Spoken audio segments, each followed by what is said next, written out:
Iran's deputy foreign minister has told our correspondent in Tehran that his country won't start talks on its nuclear program unless the US guarantees not to bomb them again during the negotiations.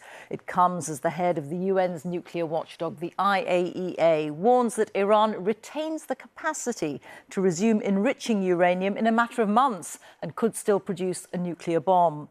Our chief international correspondent, Lise Doucette, is being allowed to report in Iran on condition that none of her pieces are used on the BBC's Persian service, which broadcasts to the people of Iran. This law applies to all international media agencies operating there. Here's her report.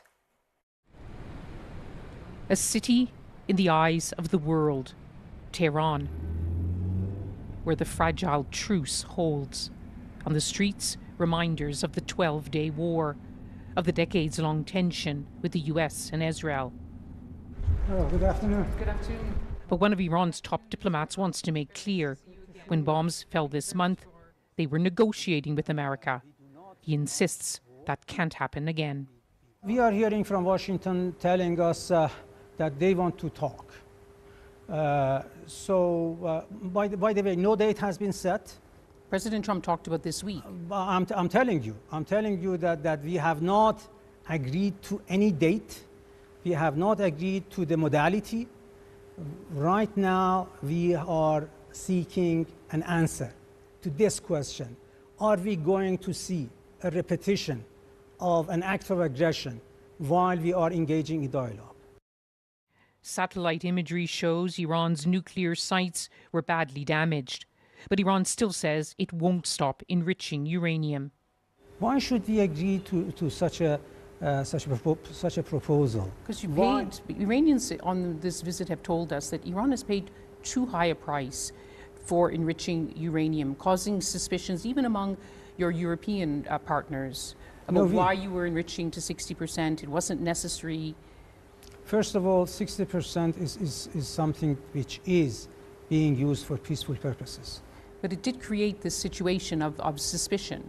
The level of that can be discussed. The capacity can be discussed.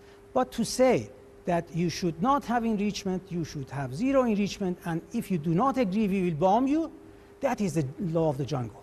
But they would say Iran has to do more to reassure the world that its nuclear program, its ballistic missile program, isn't threatening. We were discussing with Americans.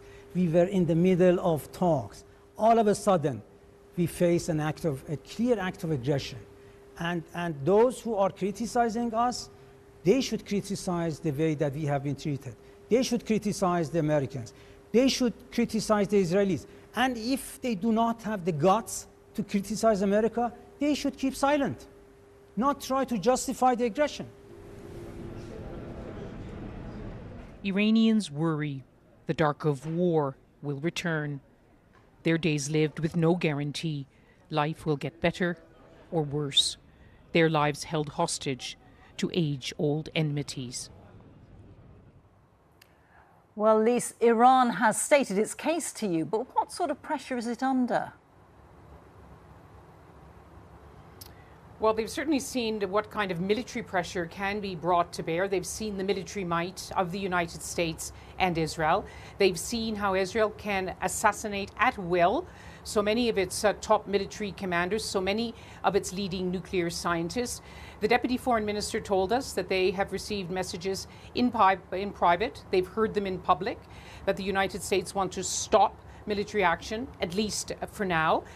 They've also said that they have been assured by the Americans, at least for now, that regime change is not on the agenda. But they are under pressure at home, under pressure from hardliners who've long accused the moderates, the diplomats, of being naive, that they shouldn't have ever put their trust in negotiations with the United States, which they have never trusted and trust even less now. But they're also under pressure from their own people, and the question is whether or not they're listening. People who, it's long been said, the majority of whom want a better relationship with the United States and the world beyond. They want these tensions which have been entangling their lives generation after generation.